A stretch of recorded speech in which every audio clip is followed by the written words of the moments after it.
우리가 교독한 고린도후서 3장 12절로부터 마지막 18절까지 말씀을 함께 생각할 텐데, 지난 시간에 고린도 교회 안에는 두 종류의 그리스도인이 있었다라고 말씀을 드렸죠. 그래서 첫 번째 그리스도인은 어디라고요? 유대인 그리스도인, 또 하나는 이방인 그리스도인, 이렇게 이야기했어요. 그래서 유대인과 이방인은 문화가 다른 것뿐만 아니라 그들의 삶의 가치와 목적이 완전히 달랐어요. 유대인들은 하나님 중심으로 살았고요. 이방인들은 자기들이 섬기는 신 중심으로 살았어요. 그런데 이방인들이 섬기는 그 신은 결국 인간이 만들어낸 거예요. 그러니까 인간이 자기 유익을 위해서 신도 만들어냈다 이 말이에요. 그래서 이방인들의 삶은 자기 중심입니다. 따라합시다. 이방인들의 삶은 누구 중심이라고요? 자기 중심. 근데 유대인들은 모세 율법을 태어나자마자부터 배우고 난지 8일 만에 할례를 받고, 그리고 그들의 삶의 문화는 토라라고 하는 율법 책에 의해서 그들의 삶이 규정돼 있어요. 그래서 늘 어릴 때부터 하나님 이렇게 배우고 살았어요. 여호와 하나님, 여호와 이름이 다양한데 그 다양한 이름 속에서 그들의 삶이 가치관이 형성되었단 말이에요. 그래서 유대인들의 삶은 누구 중심이다? 하나님 중심. 근데 문제는 자기 중심인 사람이나 하나님 중심이란 사람이 둘 다 하나님이 원하시는 목적이 아니었어요. 하나님이 계획하시는 뜻이 아니었어요. 유대인들이 알고 있는 하나님은 부분적인 하나님이에요. 모세 율법에 기록된 부분적인 하나님. 이방인들이 이해하고 있는 신은 인간 중심의 신이에요. 그러니까 둘 다 예수를 믿고 교회 안에 들어왔는데 교인은 되었어요. 예수는 믿어요. 그런데 자기 조상들로부터 내려왔던 유대인들은 구약의 율법에 매어 있고, 교회는 다니고 하나님의 자녀는 되었는데 고린도에 살았던 이방인들은 자기가 믿는 신에게 자기 중심이었던 삶에 빠져 있었단 말이에요. 그러니까 신앙생활이 뭔지를 잘 모른단 말이에요. 그래서 사도 바울이 고린도 교회 성도들에게 신앙생활이 무엇인가를 정확하게 가르치는 내용이 오늘 본문입니다. 그래서 오늘 본문 중에 두 단어를 중요하게 생각을 해야 돼요. 하나는 수건. 뭐라고요? 수건. 두 번째는 영광. 자, 제가 어릴 때, 여기서 말하는 어릴 때나 초등학교 5학년 때 저희 집에 백색 전화가 있었어요. 그때는 백색 전화라고 그랬어요. 네. 뭐 별로 집에 전화가 없어서 동네 사람들 전화 좀 바꿔달라고 하면 막 뛰어가가지고 누집 가서 사람 데리고 전화 받게 하고 그런 때였어요. 제가 얼마나 짓궂었는지 지금 말씀을 드리고 있는 거예요. 제가 살던 도시에 다방이 있었는데 다방 전화가 몇 개 안 되잖아요. 다방이 전화해가지고 뭐라고 하냐면 렌즈가 전화를 받을 거 아니에요. 손수건 씨 바꿔주세요. 그러면 그쪽에서 잠깐 기다리세요. 손수건 씨 이렇게 불러요. 렌즈가 저한테 뭐라고 그랬어요? 안 계시는데요? 이러잖아요. 여보시오. 당신 집에 손수건도 없어요. 그리고 웃고 그랬어요. 그 다음에 다른 다방이 전화해가지고 구공탄 씨 바꿔주세요. 그런단 말이야. 그러면 장수를 구공탄 씨 안 계시는데요. 여보시오. 당신 집에 구공탄도 없어요. 그렇게 농을 했던 게 갑자기 생각이 나요. 왜냐하면 뭐 때문에? 수건 때문에. 수건이라는 말의 의미가 뭐냐면 번지를 덮어놨다 이런 뜻이에요. 번지를 가려놨다 이 말이에요. 그러니까 유대인들은 번지를 모르고 모세 율법만 가지고 그것이 하나님이라고 생각했단 말이에요. 그래서 사도 바울은 인격적인 하나님은 구약에 말씀했던 모세 율법에서 말씀했던 그런 하나님이 아니고 더 풍성한 하나님이다. 그러면 그 더 풍성한 하나님은 뭐냐? 모세 율법은 정죄하는 거예요. 남을 지적하는 거예요. 근데 인격적인 하나님은 뭐냐면 사랑하는 거예요. 얼마나 사랑하냐면 자기 아들을 내주기까지 사랑했다 이 말이에요. 구약에서는 모세라는 위대한 영적 지도자가 있었지만 모세가 한 일은 앞으로 오실 예수 그리스도가 누군가를 설명하기 위하여 온 수건에 불과한 거예요. 그래서 모세라는 뜻은 이거예요. 따라합니다. 모시아. 무슨 뜻일까요? 물에서 건져낸 자예요. 그런데 그것은 모시아라는 히브리 말의 어원 뜻이고 그 말이 갖는 의미는 뭐냐면 구원자라는 뜻이에요. 무슨 뜻이라고요?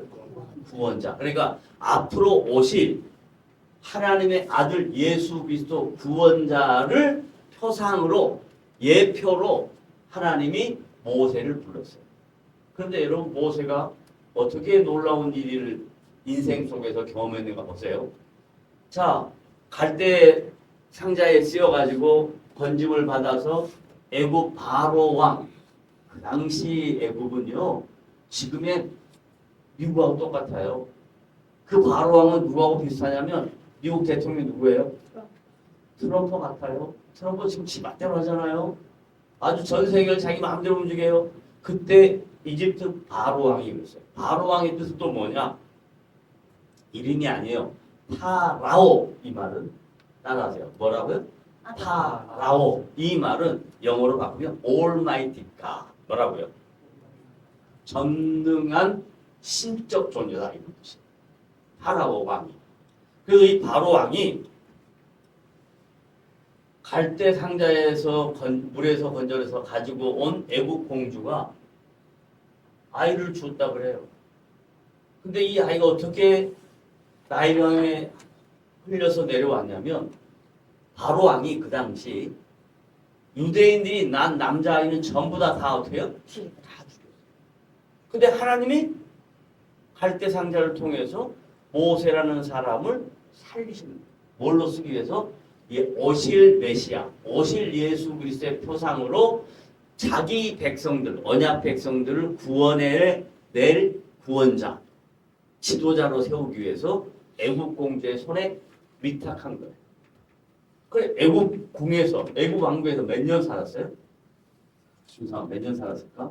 바보가 40년 살았어요. 몇 년 살았다고요? 40년. 자, 이것은 왕궁의 삶이며 풍족함, 못 누릴 것이 없는 모든 것을 다 누리는 삶이에요. 근데 하나님이요, 당신의 일꾼으로 세우실 때 풍족하게 누릴 수 있는 인간적인 모든 욕구를 다 제해버리기 위해서 어디로 보내요? 광야로. 말도 안 되는 사건에 휘말려서 광야로 가게 됩니다. 하나님은 인간의 연약함을 너무 잘 아세요. 조금이라도 뭐 의지할 것이 있으면 하나님 의지하는 것이 적어요. 근데 완전히 무너졌을 때 우리는 어떻게 된다? 하나님만을 의지하게 돼요. 아까 우리 2월달 말씀이 뭐였죠? 사람이 뭘로? 마음으로 자기 길을 계획할지라도. 그 말은 뭐야? 사람은 항상 뭐 한다고? 자기 길을 누가 계획해? 자기가 계획한다 이 말이야. 그 말을 하는 거예요 지금. 모세도 마찬가지예요. 그럴 수 있어도 하나님이 어디로 보내요? 미디안 광야로 내쫓아. 여러분 그 광야는 어떤 광야냐면 그쪽에 온도차는 하루 일교차가 얼마나 되냐면 많이 나면 40도가 돼. 대낮에는 40도고요. 밤에는 0도예요. 이런 곳에 보냅니다. 그래서 거기서 처참하게 자기가 누렸던 모든 것, 그리고 자기를 의지하고 싶은 인간적인 소욕, 이걸 완전히 문 것들입니다. 그리고 난 다음에 몇 살에? 80살. 80살. 여기서 말하는 80살은 이런 뜻이에요. 성경이 이렇게 되어 있어요. 시편 90편 10절에 인생의 연수는 70이요. 강건하면 80이라. 그랬잖아. 그럼 80은 뭐예요? 아니지. 80은 뭐예요? 늦었다. 아니에요. 다시 인생의 연수가 70이요. 강건하면 80이라. 그 말은 뭔 말이에요? 80대면 죽는다 이 말이에요. 다 살았다 이 말이에요. 그럼 하나님이 모세를 몇 세에 불렀다? 80세에 불렀다. 그럼 다른 말로 말하면 뭔 말이에요? 너는 다 죽었다 이 말이야. 너는 아무런 소용이 없다. 가치가 없다. 그런데 이제부터 내가 너를 사용하겠다. 그래서 모세가 하나님 앞에 쓰임 받을 때 자기가 뭐냐면 마른 막대기. 하나님이 모세를 통해서 일하실 때 뭐 갖고 일했어요? 지팡이 갖고 있단 말이에요. 지팡이 갖고. 그 말은 뭐? 넌 아무것도 할 수 없어. 내가 하는 거야. 이걸 깨닫게 하신 거예요. 그래서 유대인들은 자기들의 믿음의 조상이라고 하나님을 섬길 때 하나님께 가기 위한 도구로 모세라는 이름을 잊지 않고 살았어요. 그래서 유대인들은 항상 자기 하나님 생각하면 누구 먼저 생각해? 모세부터. 그래서 모세 율법으로 그 당시 예수님 오기 전에 율법은 어느 정도였냐면요. 모세 율법 외에 후세들이 만든 율법이 616가지가 있었다. 몇 가지 있었다고? 그러니까 616가지 중에서 딱 두 가지로 나눠. 하나는 해라. 또 하나는 하지 마라. 그러면 여러분 하라는 게 많을까요? 하지 말라는 게 많을까요? 하지 말라는 게 많아요. 다른 말로 말하면 인간은 하라는 것보다 하지 말라는 걸 더 잘한다. 하지 말라는 게 몇 개일까? 616개 중에서 하지 말라는 게 400개. 400개. 또 몇 개일까? 아니라 그랬잖아. 지금 600개 아니라 600개다 400개다. 뭘까? 이게 넌센스 퀴즈예요. 365개. 1년이 몇 년이 며칠이에요? 365. 그러니까 우리 인간은 맨날 하지 말라는 거 하고 산다, 안 하고 산다? 하고 산다. 그래서 하지 말라 그러는 거. 하지 말라. 그거 하지 말라. 그런데 그게 율법이야. 그러니까 율법 하지 말라 그러는데 인간이 해요, 안 해요? 한단 말이에요. 그러니까 자꾸 율법을 많이 하는 사람이 너 뭐 잘못했지? 하지 말라는 거 했지? 하고 남을 정죄하고 남을 지적하고 그러면서 맨 남만 이렇게 손가락질하는 게 율법이에요. 그래서 하나님은 복음은 율법이 아니고 복음은 사랑이다. 복음은 하나님 자신을 다 내준 것이다. 자기 아들 죄 없으신 예수 그리스도를 죄인들을 구하기 위해서 다 내주신 것이다. 이게 복음이다라는 거예요. 그래서 율법과 복음의 차이는 율법은 지적하는 거고 복음은 용서하는 거예요. 사랑하는 거예요. 그러니까 복음은 따라하세요. 복음은 지적하는 것이다. 용서하는 것이다. 그런데 교회 안에서 어때요? 우리가 신앙생활하면서 지적하는 게 더 많지. 맨날 복음은 용서하는 거예요. 품는 거예요. 그게 주님의 사랑이에요. 그래서 사도 바울이 고린도 교회를 보니까 고린도 교회 성도들 유대인들끼리는 뭐하고 있냐면 맨날 지적하고 있는 거예요. 또 이방인 그리스도인은 보니까 맨날 뭐하고 있냐면 맨 이상한 말 거짓 사도들이 하는 거 병 고쳐달라고 그러면 거기 가서 쪼르륵 하고 뭐 이적이 나타났다면 거기 가서 쪼르륵 하고 이러고 있단 말이에요. 복음은 그게 아니다. 분명히 이적도 있고 다양한 은사가 있지만 그건 하나님을 알기 위한 수단과 과정일 뿐이다. 그게 전부가 아니다. 진정한 복음은 뭐냐? 이제 첫 번째 수건이라고 그랬고 두 번째가 뭐였죠? 영광이라고 그랬죠. 복음은 영광입니다. 내가 누구인가를 깨달을 때 내가 누구인가라고 물으면요. 다들 뭐라 그러냐면 난 예수 믿는 권사요. 난 예수 믿는 집사요. 그래요. 그건 직분일 뿐이고 하나님이 여러분을 보실 때 어떻게 보시냐면 여러분은 하나님의 영광. 따라하시오. 나는 뭐라고요? 하나님의 영광이에요. 그러니까 하나님의 영광이니까 연세가 드셔서 몸이 불편해도 불편한 가운데 하나님의 영광.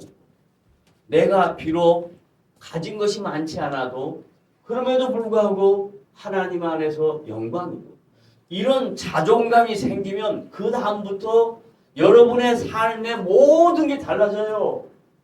그런데 대부분 신앙생활하면서 남과 비교하고 대부분 신앙생활하면서 나는 왜 이렇게 뭐가 안 되냐 불평하고 원망하고 이러면 신앙생활하고 열심히 교회 나와도 여러분의 삶에 기쁨이 없어요. 근데 여러분의 삶의 진정한 기쁨은 내가 누구인가를 아는 거예요. 따라합시다. 내가 누구인가? 누구라고요? 하나님의 영광이라고요. 하나님의 영광. 수고로 얼굴을 가리지 아니하고 다 벗어놓고 하나님과 인격적으로 대면하게 했다 이 말이에요. 그래서 고린도 교회 성도들아, 유대인 그리스도인이나 이방인 그리스도인들아, 너희들이 다 그리스도의 영광이다. 영광에서 영광을 만나게 될 것이다. 그래서 이제 사도 바울은 이 영광을 뭐라고 이야기했냐면 영광스러운 자신의 존재를 알았어요. 그런데 이 영광이 계속 이어지면 좋겠는데 이 영광이 계속 못 이어지니까 주님이 이렇게 얘기하는 거예요. 너희는 영광인데 그 영광을 어디에다 쓰라? 그렇게 이야기하냐면 예수님이 이렇게 말씀하셨어요. 너희는 세상에 뭐예요? 아니 소금이요 빛이요. 잘 생각해서 따라하세요. 너희는 세상에 소금이요 빛이요. 지금 우리가 일반적으로 이해하는 것은 너희는 세상의 빛이요 소금인데 본래 원어 성경 가면 너희는 세상의 소금이요 빛이 뭐냐라고. 그래서 소금이 무슨 의미가 있느냐? 세상을 뭐하게 하는 거예요? 부패하는 것을 막는 역할을 합니다. 그 부패하는 것을 막는 역할을 하는 게 우리에게 맡겨진 영광스러운 지체들에게 주어진 사명이에요.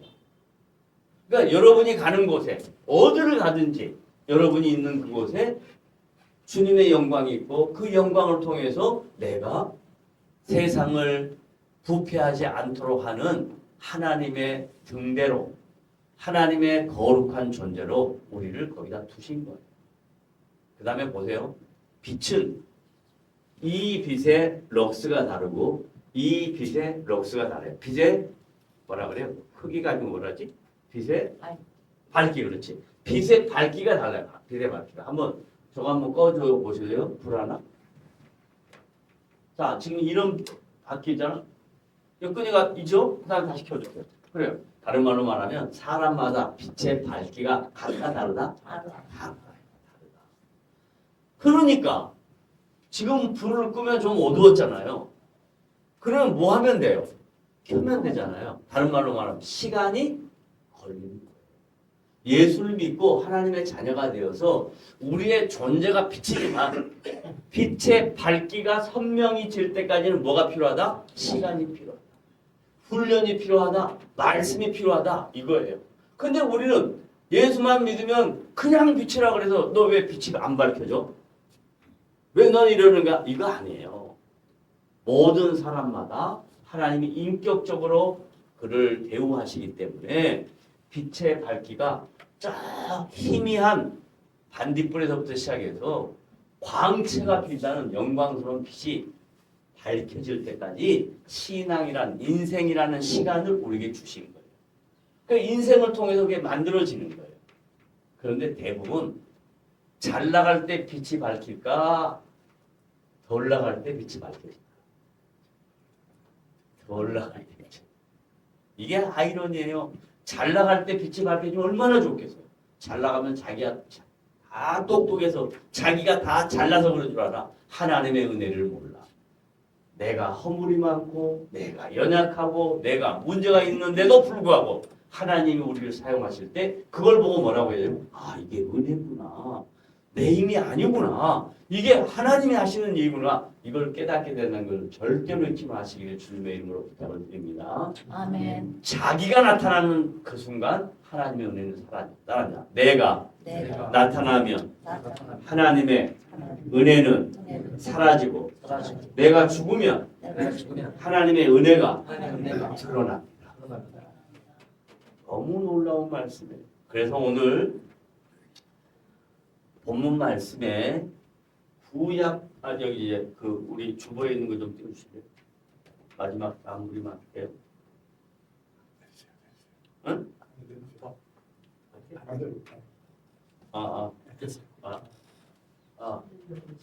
자, 지금 제가 다 설명했어요. 구약과 신약에 대해서 설명했어요. 그 다음에 모세와 그리스도를 비교 설명했어요. 그 다음에 세 번째 뭔가 보세요. 시작. 주는 영이신이 할 때 이 영은 고스트가 아니에요. 응? 고스트는 뭐냐면 세상 사람들이 말하는 소위 귀신이라고 하는 것은 고스트라고 그래요. 그런데 주는 영이신이 할 때 그거는 스피릿이에요.